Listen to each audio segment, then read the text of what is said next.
This is Research Like a Pro, episode 43, Create a Genealogy Reference Center with Evernote. Welcome to Research Like a Pro, a genealogy podcast about taking your research to the next level, hosted by Nicole Dyer and Diana Elder, accredited genealogy professional. Diana and Nicole are the mother-daughter team at FamilyLocket.com and the creators of the Amazon best-selling book, Research Like a Pro, A Genealogist Guide. I'm Nicole, co-host of the podcast. Join Diana and me as we discuss how to stay organized, make progress in our research, and solve difficult cases. Let's go.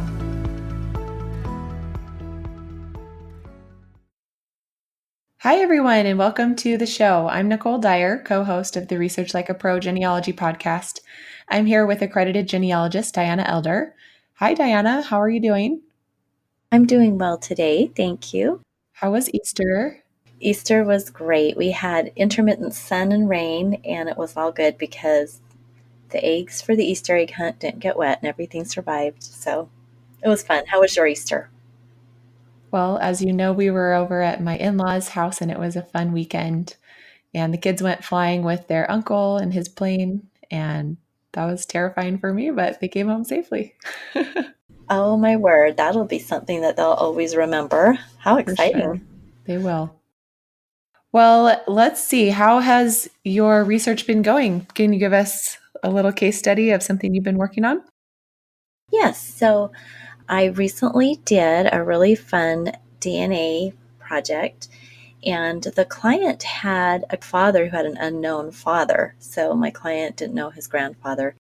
And the grandmother would never say who the father was, would never talk about it. And they were both deceased, and he really wanted to know who the grandfather was. So he and his wife hired me to work on this, and he had Y-DNA and autosomal DNA.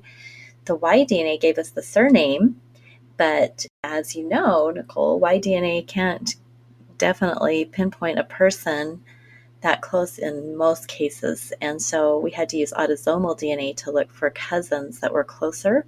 Mm-hmm. And luckily we had about 3 cousins that were either first cousin or first cousin once removed or second cousin that helped to prove the grandfather. The other interesting thing was that when you're doing DNA with regular genealogy research, you have to actually put the person in the same locality. Is this possible? So I was able to do that. This was mid-1920s, and there's no census in Oklahoma in between 1920 and 1930, but there were city directories. And so with the city directories, I was able to pinpoint this person that the DNA really pointed to. I found him there in the city in the same place as the grandmother in 1925, 1926, and tracking him backward and forward through the census records and through city directories, I was able to put together the entire story of the couple, and the client was very, very happy. And it was really an interesting study because that locality made a huge impact on having the two people be in the same place at the same time so that this child could be born. So it was a great project. Cool. Thanks for sharing. What's your upcoming webinar that you wanted to share? Oh, okay. So we're excited to talk about researching like a pro in 30 minutes a day. So some of you listeners may have participated with us when we did that a few months ago. And we did a fun little challenge on Facebook. It was a 14-day mini challenge for Research Like a Pro. And I did that same challenge, and I chose an ancestor I hadn't learned, or I knew some about her and I wanted to learn more. And I was amazed at how much I was able to find in doing this for just 30 minutes a day in those 2 weeks. So I'm going to do a free webinar with that title, How to Research Like a Pro in 30 Minutes a Day, and use that as my case study and show everyone who really wants to do research like a pro, the methodology, but is worried about how much time it will take, to show you how you can actually do that in a small amount of time, which will be perfect because summer is coming and you may want to keep going with your research, but you don't have hours and hours to work on it. So that webinar will be Wednesday, May 8th, 1 p.m. Mountain Time. So backtracking, that would be 12 p.m. Arizona time or Pacific time, and 2 p.m. Central time, 3 p.m. Eastern time. So we will have more information on that coming up. Yay! I'm so excited for that. And we can put a link to register for that in the show notes. And if you cannot make it at that exact time, then if you register, you can have the link to the recording sent to you afterward. Great. So that will be fun. All right, let's do our listener spotlight, a review from one of our listeners. We have today Kin MD44 on Apple Podcasts, who gave us a review titled, "Great podcast, definitely recommend." And they said, "I feel like it is so overwhelming trying to do genealogy work. There's so much information on the internet. Where do I turn to? How to find accurate, reliable information? Where do I even start? What type of things do I search?" I had so many questions, and this podcast has definitely pointed me in the right direction and made this process seem so much easier and less overwhelming. If you are looking for some guidance or to improve your genealogy skills, definitely listen to this podcast. Well done. Thank you for that review. And I know there are so many questions when you get started with genealogy research. I'm glad to hear that listening to our podcast has helped with some of those questions that seem overwhelming. So thank you. So, what should we talk about today, Diana? Well, today we're going to talk a little bit more about Evernote and using it as a reference center. So I started using it this way a few years ago. I was doing a little bit of a reorganization with my research, and I had saved all of these handouts from family history events in the past, entire booklets of syllabus information and handouts. And I tried to do sort of an organization with that, putting them in binders and giving the binders headings like census information or photos. But the only problem was I was never, ever opening those binders and referencing any of my information because it was too much work. And when I started using Evernote, I decided that this was a way I could have that stuff right on my computer, right where I need it while I'm researching. I don't have to go find it in a binder and remember how I organized. I can use tags and I can use the computer searching ability instead of trying to remember from my own brain, which doesn't need to have that worry. And so I started using Evernote. So that's what we're going to talk about today. And I'm going to give you my method. And when you look at Evernote, if you want to do this, you certainly could just copy what I've done, or perhaps your brain's going to work a little different way and you'll want to set it up and organize a little different. That's kind of the perfect review to go with this topic, because a lot of beginners who do feel overwhelmed with where do they start and what type of things to search, they will want to start compiling themselves a lot of references to help them with that for the different localities that they're researching in, and handouts that explain which records to search for different places. So this is kind of the perfect thing to just talk about along with that review, with the feeling of overwhelm. And I know we all get that feeling, especially when we start into a new place or a new time period that we've never done before. You just wonder, okay, what are the best sources to search? And where do I find them? Where do I start? So definitely accessing those experts who give lectures and share their syllabus with us and having that organized in a way that we can use it for the future is going to be helpful. Yeah, it really is. Nicole, you and I, we've been listening to the audio at the NGS conference from last year, and we have the syllabus information that goes with that. And as I listen to a lecture, I look at the syllabus and then I add that to Evernote and I tag it with all the different things that I want to remember. And I'm so excited that I'm not just listening, looking at it once and then losing that, because I know that in the future when I think back on a class that I listened to or attended and I know, oh, there was some really good information on bounty land records, and then I can go find the syllabus again really fast. It's my favorite way to keep track of all of this stuff. So, right. If somebody's never used Evernote, let's just talk about some of the very basic stuff about signing up and starting to get working with it. So, what's the first thing you do? Okay, well, a lot of you probably already have an account, but if you have not done this yet, the first step for using Evernote is to sign up for a free account, and then you can download Evernote to your computer. You can also just use Evernote on the web. So if you don't want to download Evernote to your computer, you can always just use the web version, but it's better to use the downloaded software for Evernote because there's more functions that you can use. But you can also get the app on your phone or your tablet to be able to use Evernote on the go. So I recommend that you get that as well.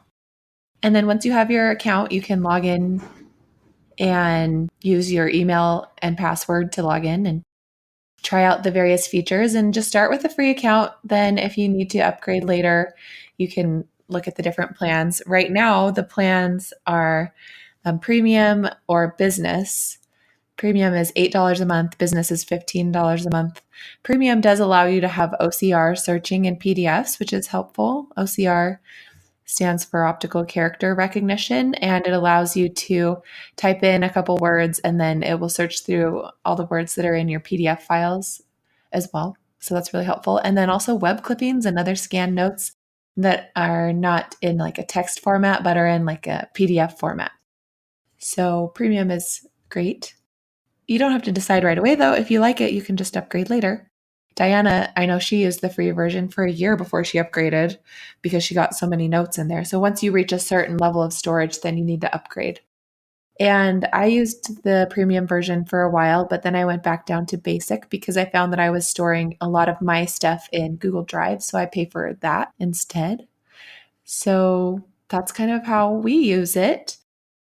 The free version does have some limitations. So you can sync your collections across 2 devices and have offline access with your desktop.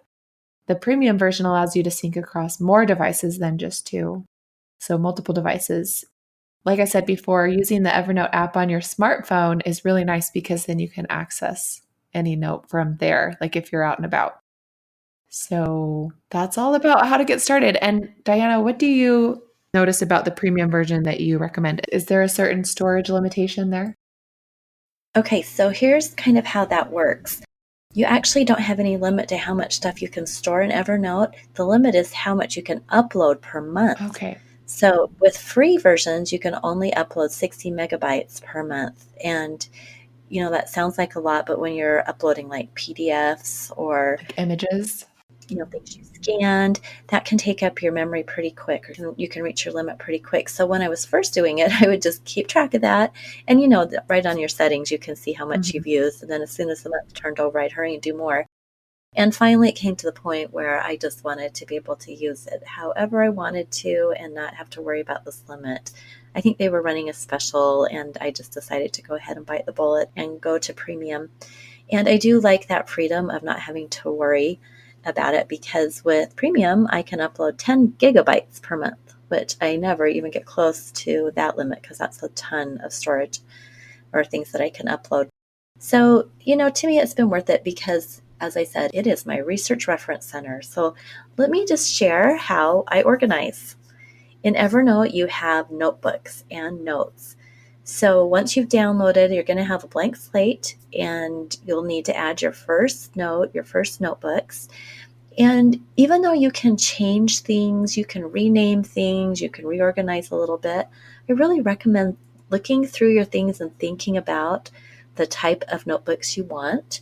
It uses a nesting system, but you can only have 2 layers of your notebooks nested. So to give you an example, I have a basic type of category, and I call it United States Research. And then I have got notebooks within that are called Gulf South States Research Helps, Mid-South State Research Helps. I have some various other notebooks within that basic United States Research. And anytime that I come across an article or I go to a class that relates to the Gulf South, like maybe it's an Alabama laws blog post, I will just take that blog post and I will copy it in there, send it over using the web clipper, and it's now within my Gulf South States notebook. So other examples of notebooks you might want to do for genealogy, maybe you want to have a notebook all about DNA, which I do. Maybe you want to have a notebook all about photos, how to use photos, scanning photos, great ideas and tips on your photo collection. Or perhaps you want to have a whole notebook all about writing, how you write for genealogy. There's so many different ideas, and it really is up to you what your whole purpose of genealogy research is and what you want to keep track of. So, once you get some of your notebooks set up, you can start out with just one notebook, and then you start doing a note. And in Evernote, it'll have a little plus at the top, and you click on that and you get to start making a note. So you can do notes by typing in, you can do notes by uploading things. You can talk on your phone if you're using the app to create a note. There are lots and lots of different ways that you can create your note. And then once you create it, you get to say which notebook it's in. You can change that if you need to. So there's a lot of flexibility, but I think it would be probably a good idea to do a little bit of thought organization before you start setting up your notebooks. So, Nicole, while we're talking about organizing, what are your thoughts on organizing different kinds of notebooks? I know we have done some sharing. That's a good section to talk about next. So I created some notebooks and shared them with you, and you created some and shared them with me. And to know at a glance what sharing your notebooks are, you can just look at the colors, because a white text notebook just means that it's not shared. But a red one, if the text of that notebook title is in red, then that means that it was created by somebody else and shared with me. And if it's blue, that means I created it and shared it with others. So you can kind of see at a glance what the sharing is. Well, and the interesting thing is, when I wrote this original blog post, I had all these colors, and then I did like the latest update. In my latest update, now everything is back to white. So just be warned, everyone listening, that Evernote does change things from time to time. So if you have an older version, you'll still see the colors of notebooks. But if you upgrade, like I did, now they're all white again. So, it's technology, right? The companies are constantly trying to make things better. So maybe somebody complained about the colors. I really don't know. And if any of our listeners know the reason, you can certainly send us an email and tell us more, because I haven't been able to figure anything out. Well, I guess you can still see what's shared with you by going to the shared with me view. So that's still helpful. But it is great to be able to share notebooks, because then if you're collaborating with somebody like Mom and I do, it's great because you can just share everything in that notebook, and then we can both access them and add things to that notebook and see what's in it. You can also change the permission. So it's a lot like Google Drive in that way, where you can say this person has permission to edit the notebook and add to it or take away from it, or they can just view it only. And you can modify those notebook permissions at any time. And you can organize your notebooks into stacks. So we talked about this a little bit in our last episode, but it's nice to be able to kind of organize your different notebooks into different categories. So say you have a lot of notebooks about family history research and you put those in one stack, then you can close that stack so you don't see all those titles of that notebook unless you open the stack. And so it collapses it. And to the right of each notebook is the number of notes that it contains. So you can always kind of see how many notes are in each notebook and kind of get an idea of what you have there.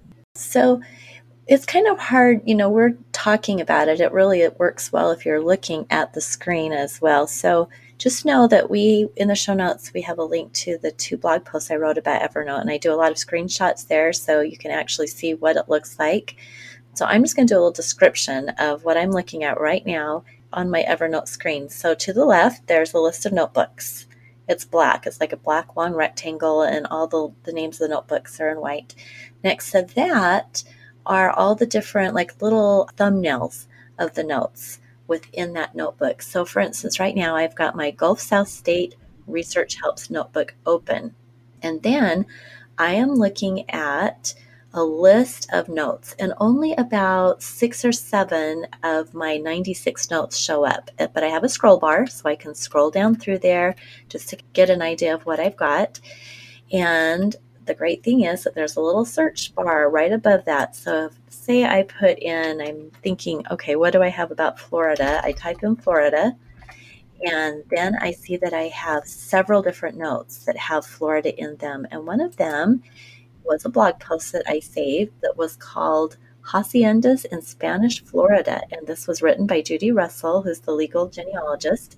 And I wanted to save this because she had done some really great information about the hacienda system in Florida. And I knew that I would need that at some point in my research. And I didn't want to have to go searching Judy's blog to find it. A Google search could maybe find it, but it's so much better for me just to have it right here in Evernote.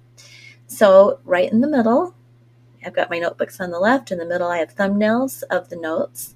And then to the right, the majority of the screen is taken up with the actual note where it has the pictures and it has all the text, and that's what I can read.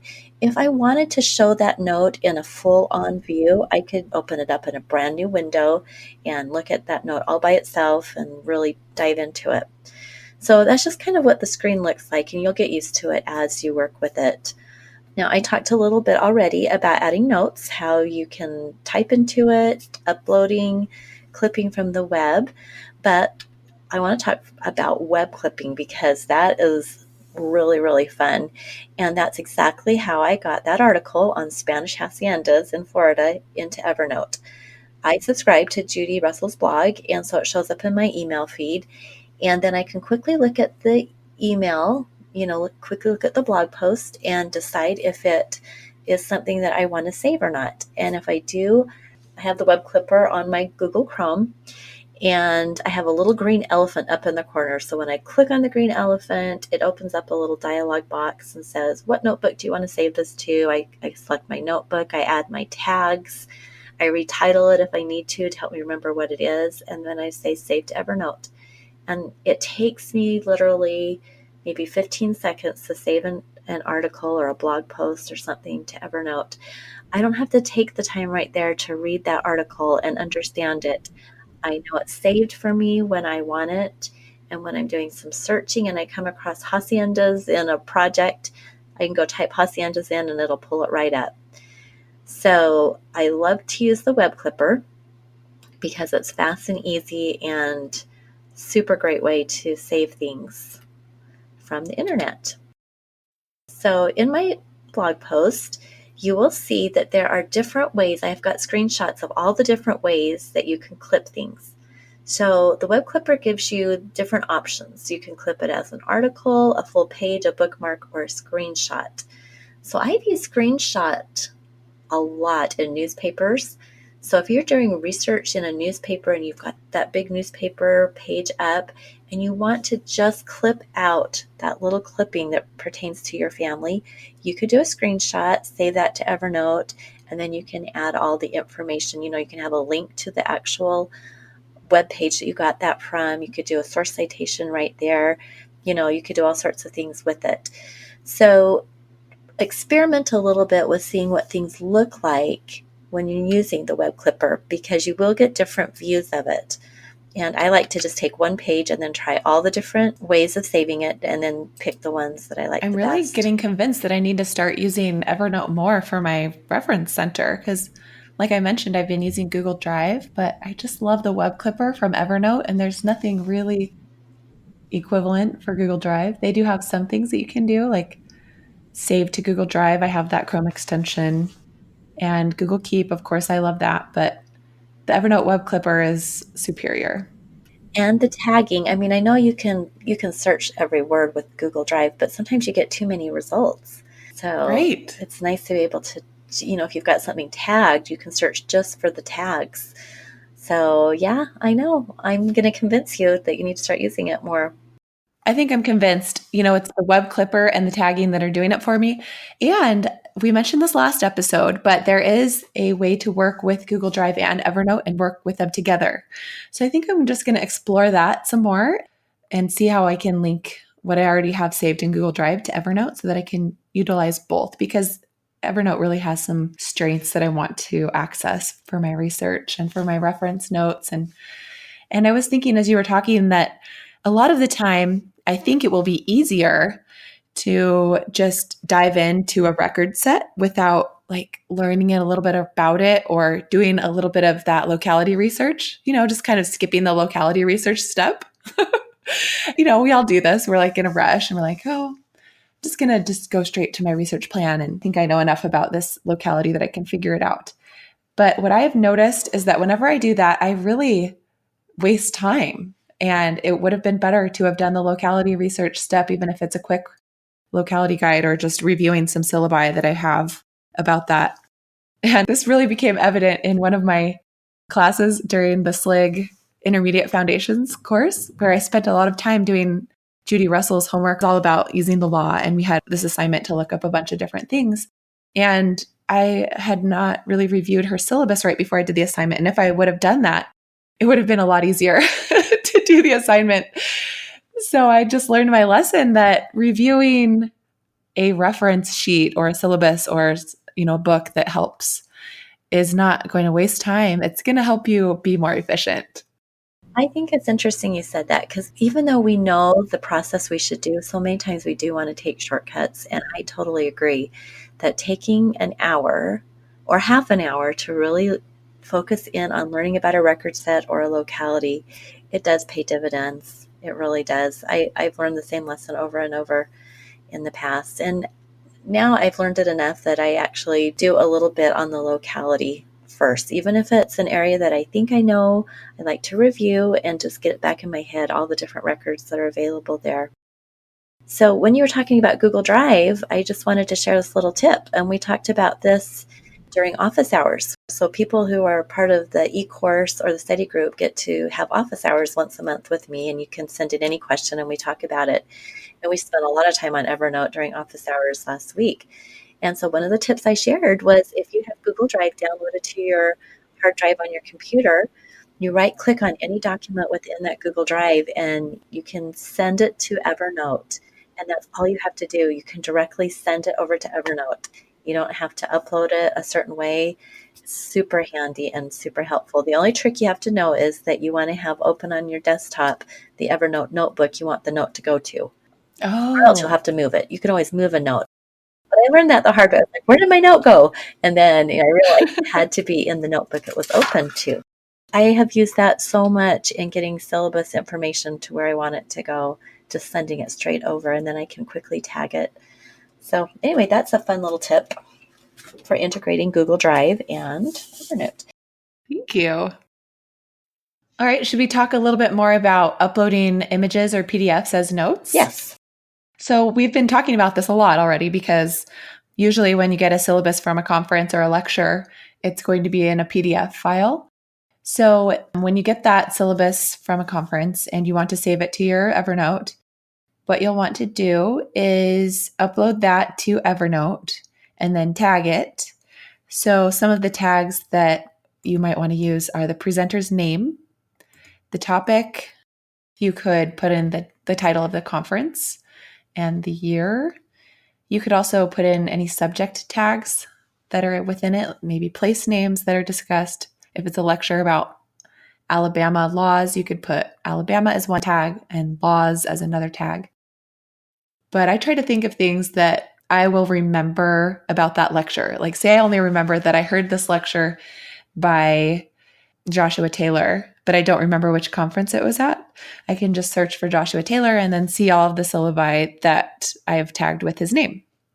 Or maybe you remember that it was at a certain conference, but not who gave it. You can search by all of the syllabi that were from the BYU Family History Conference in 2017.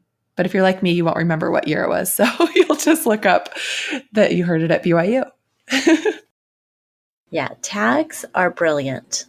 Sometimes I feel like I don't do a good job tagging, so I like to have some ideas of tags. It's a really good idea to try to figure out some good ideas for tags, so you don't have kind of these random tags out there. So I go through and clean up my tags every so often, because I'll have something like, I'll have tags that are very similar, but I should have all the same types of things tagged the same way. And so, you have a little option at the top of Evernote where you can search through your tags and see how you've done your tagging, and then that will help. Like, for instance, I'll have two different things that mean much the same, like land records, land research, and land. Well, maybe I should consolidate all those and have it just be all land research. I should have something in mind when I create my tags. So just a little tip if you're just starting out, really kind of think about how you want to do your tags. And you can always go back and change and work on them. But I'd rather do it right the first time than redo. That's a good point. Just come up with a plan before you really dive in. Yeah, like anything else. It's all about the plan, right? All right. So I know that you like to take notes on your PDF files when you go to a conference. So can you tell us how to do that? Well, if you have premium, you can annotate PDFs. And so what I do is I like to check and see which classes I'm going to be going to for that day, make sure that those handouts, those syllabus informational things are in my Evernote. And then when the teacher is talking away and I'm following the syllabus and often as presenters, we go off script. We'll say, oh, this isn't in the syllabus, but, this is something you should know. Then I can use the annotate tools to do a little arrow, or I can type in over the top or, to the side and say things like, check this collection, or this no longer applies. I can do all sorts of things to add my notes. I do sometimes like to type out my own notes, however, because it just depends on the teacher. Sometimes the presenter or teacher will have a syllabus that you can just follow, and the entire hour they've got everything in there. And other times you realize that they're not following the syllabus at all, and they are giving you all this great information, and you better start taking your notes. So I try to be kind of cognizant of that. And if I find out that the class is not quite on the syllabus, then I will open up a new note in Evernote and just start typing away and just adding a whole new note, because you just never know. Sometimes you need to have extra things that maybe you don't have room to annotate on a handout or on a syllabus. You just need to do a brand new note about it. Great. So that is only for premium then? That you can annotate PDFs, yes, which is another reason I wanted to upgrade. Right. Yeah, that's a really good idea. All right. So anything else we need to talk about as far as PDFs on Evernote? I don't think so. I mean, there's so many different things to talk about, but that's probably good for right now. So let's talk a little bit more about searching. And you talked about the OCR capability, where it lets you find things that are just there in a PDF that you've uploaded. And so because I have the premium version, I can do that. So often when I put in something in the search, it will pull up some really random things.